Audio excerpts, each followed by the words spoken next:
Hello guys, you are all welcome to Rohit Jhada chemistry. I hope आप काफ़ी स्वस्थ होंगे एंड सेफ होंगे। तो लास्ट लेक्चर में हमने औसत आणविक द्रव्यमान का डेरिवेशन किया था, उसके 2-3 फॉर्मूले निकाले थे और 1-2 क्वेश्चन किए थे।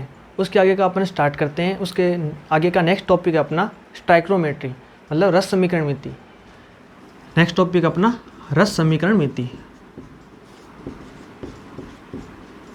रस समीकरण मिति, रस समीकरण मिति को समझने के लिए अपन को एक रिएक्शन लेनी पड़ेगी। ये मान लीजिए तो ये रिएक्शन है, ए से ए, बी से बी, सी से सी और डी से डी।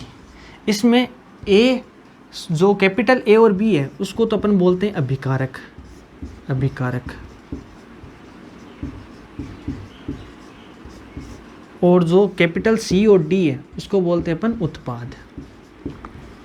जो small A B C D है, उसको बोलते हैं अपन रस समीकरण मिति गुणांक।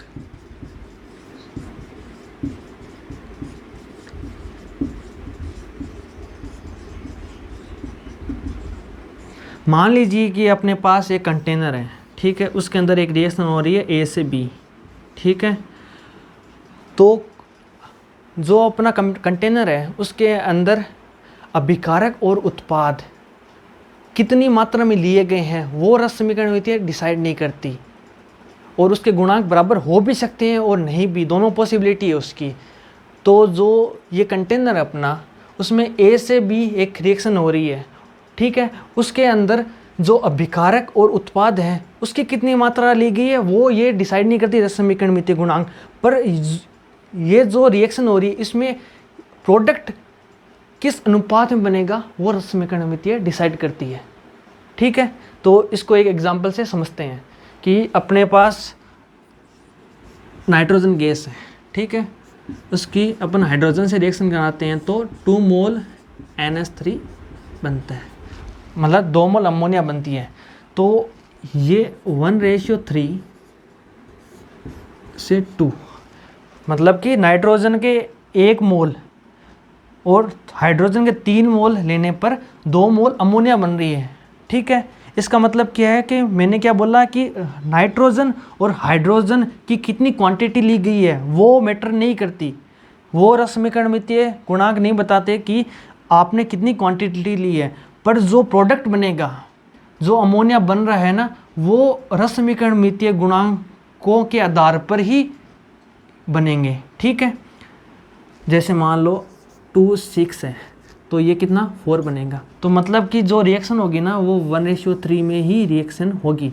मान लीजिए कि इसके N2 के 2 मोल हैं और हाइड्रोजन के 5 मोल हैं, ठीक है।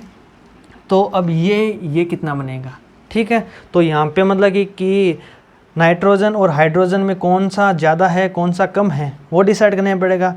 नाइट्रोजन तो बराबर है, ठीक है, नाइट्रोजन तो बराबर है, ठीक है। हाइड्रोजन कितना कम है, ठीक है, हाइड्रोजन के कितने हैं 5 मोल, अपन को चाहिए 6 मोल। तो ये क्या हो गया, लिमिटिंग रीजेंट, सीमांत अभिकर्मक। और ये क्या है, आदिक्य अभिकर्मक, इसको बोलते हैं आदिक्य अभिकर्मक। और इसको बोलते हैं सीमांत अभिकर्मक, सीमांत अभिकर्मक, ठीक है। इसको बोलते हैं सीमांत अभिकर्मक, इसको बोलते हैं आदिक्य अभिकर्मक। जो कम होता है उसको बोलते हैं सीमांत अभिकर्मक, और जो ज़्यादा होता है ना उसको बोलते हैं आदिक्य अभिकर्मक, ठीक है।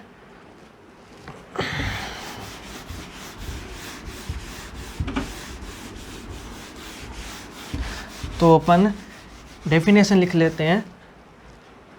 लिमिटिंग रिएजेंट, सीमांत अभिकर्मक।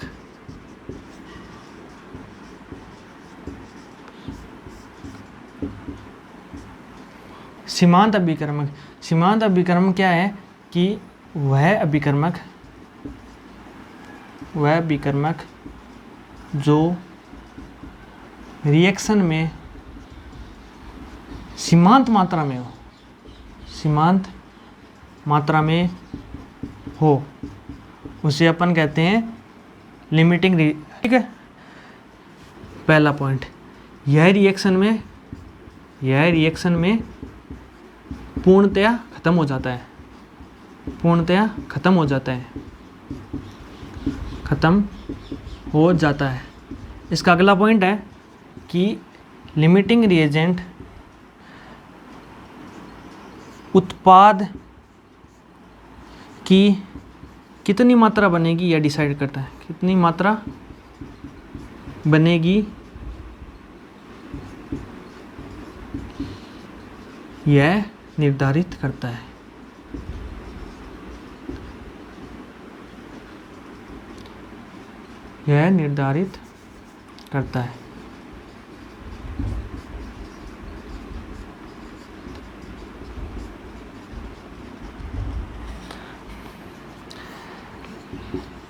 लिमिटिंग रिएजेंट अंत में ख़त्म होने के बाद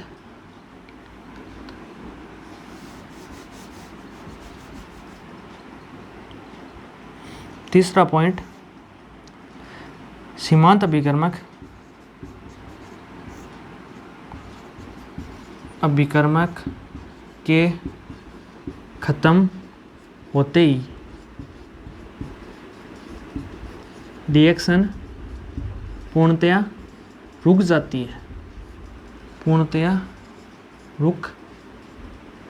जाती है,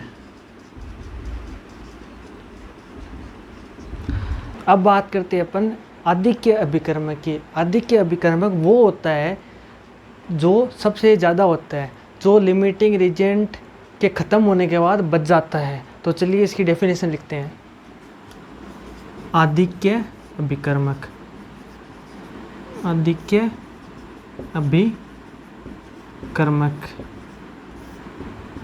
वह अभिकर्मक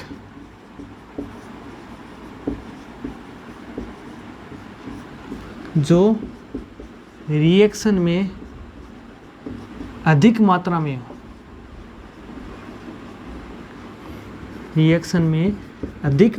में हो, उसे आधिक्य अभिकर्मक कहते हैं। कि लिमिटिंग रिएजेंट के ख़त्म होने के बाद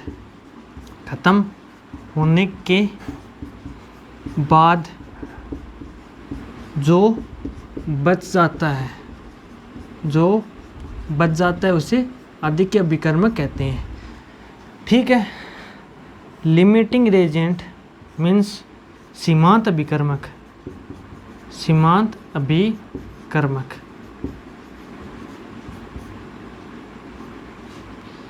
अभिकर्मक को पता करने के नियम।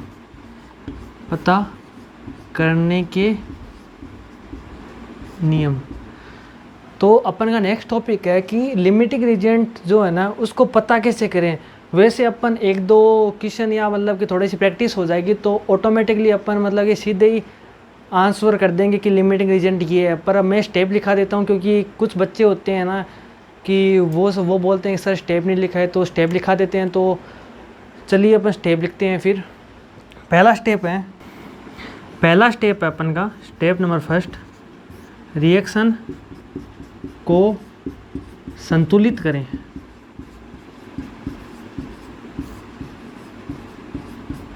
ठीक है। स्टेप नंबर 2 अपन का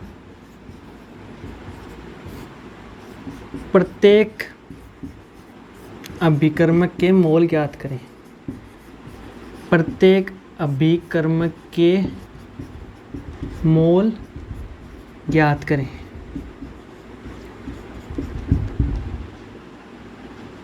स्टेप नंबर 3, मोल को उसी के रस समीकरण मितीय गुणांक से भाग दें, मतलब डिवाइड करें। स्टेप नंबर 4 है, जिस अभिकर्मक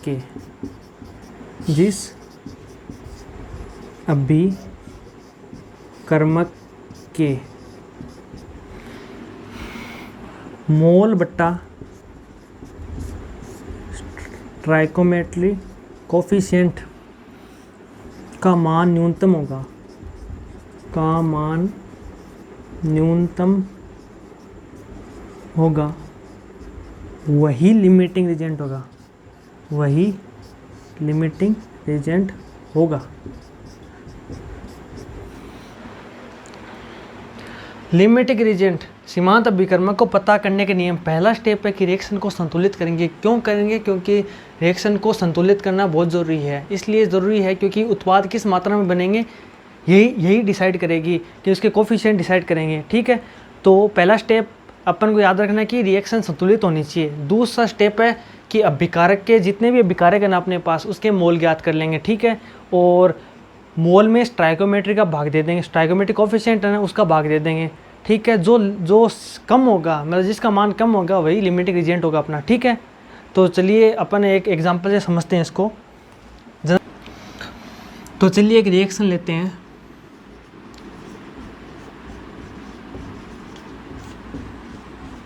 सी से सी बनना है। ठीक है, इसके एक्स मोल है, इसके वाई मोल है। अपन को पता है कि पहला स्टेप क्या अपना रिएक्शन संतुलित करना है। रिएक्शन संतुलित मान लेते हैं। ठीक है, स्टेप दूसरा क्या अभिकर्मक के मोल ज्ञात करने। पहला स्टेप क्या है संतुलित करना, दूसरा क्या अभिकर्मक के मोल ज्ञात करना। मोल में मोल, ठीक है, एक एक्स मोल है, बी के वाई मोल है, तो स्टोइकोमेट्री से भाग देते हैं। ठीक है, अब अपने पास कंडीशन आ गई कि पहली कंडीशन है केस फर्स्ट एक्स बटा ए या वाई बटा बी बराबर हो गई। ठीक है, अपने पास कंडीशन 2 क्या है, केस नंबर 2 कि x बट्टा ए ग्रेटर देन y बट्टा बी, ये कंडीशन हो जाए। या केस नंबर 3 अपना क्या है, केस नंबर 3 अपना है कि x बट्टा ए लेस देन y बट्टा बी। अपने पास ये 3 केस हैं। ठीक है, लिमिटिंग रीजेंट के, ये अपने नोट कर लिया होगा, वीडियो पॉज करके नोट कर लेना, मैंने इरेज कर दिया।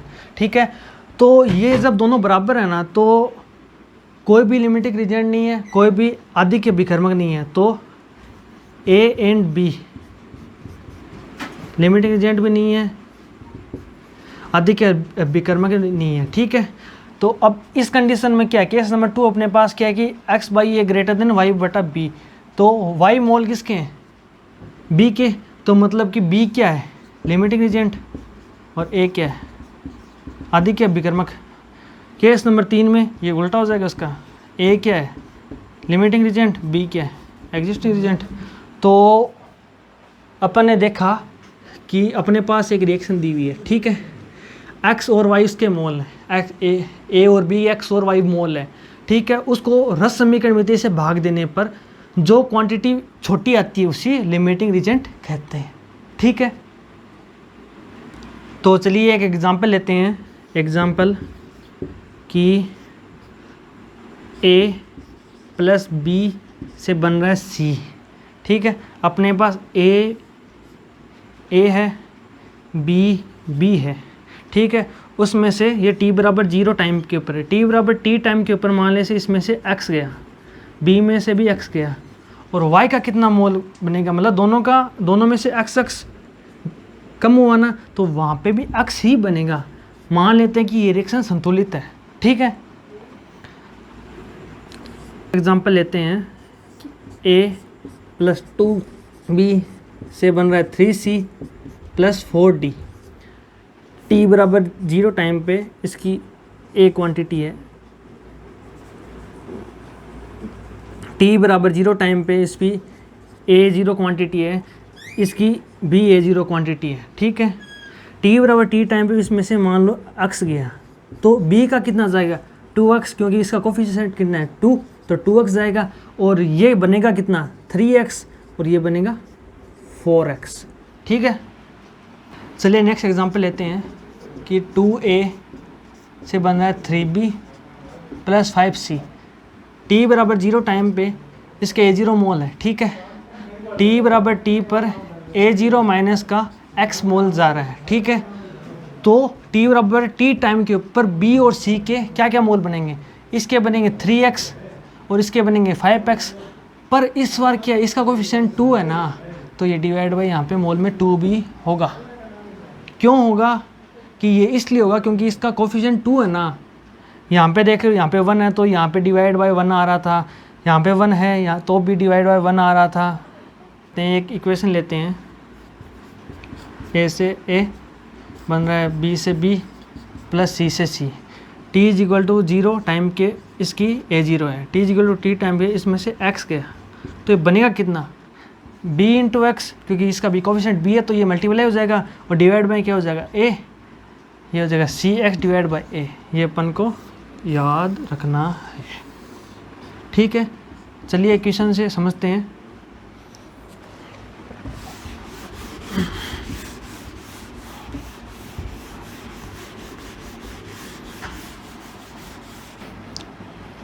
अपन को इक्वेशन दिया हुआ कि निम्न रासायनिक अभिक्रिया के अनुसार ऑक्सीजन गैस का 1.28 ग्राम प्राप्त करने के लिए KClO3 का कितना ग्राम दिया होगा, ठीक है। अपन को ये रिएक्शन दी हुई है, चलिए अपन इसका सॉल्यूशन करते हैं, ठीक है। ये रिएक्शन है, अपन को क्या दिया हुआ O2 का 1.28 ग्राम, मतलब O2 का मास दिया हुआ अपन को। तो इस चलिए इसके मोल निकालते हैं। Number of mole of O2, मास किसका दिया हुआ 1.28, ऑक्सीजन O2 का मोलिकुलर वेट कितना है 16 × 16 दूनी 32 32। और अपन को मास किसका पूछा है कितना ग्राम द्रव्यमान इसका आवश्यक है KClO3 का। तो मोल निकालते KClO3 के, KClO3 के मोल कितने हो जाएंगे, मास कितना, मास ही तो पूछा W मास मान लेते हैं। और इसका मोलिकुलर वेट कितना है, इसका मोलिकुलर वेट होता है 39 प्लस इसका मास होता है 122.5।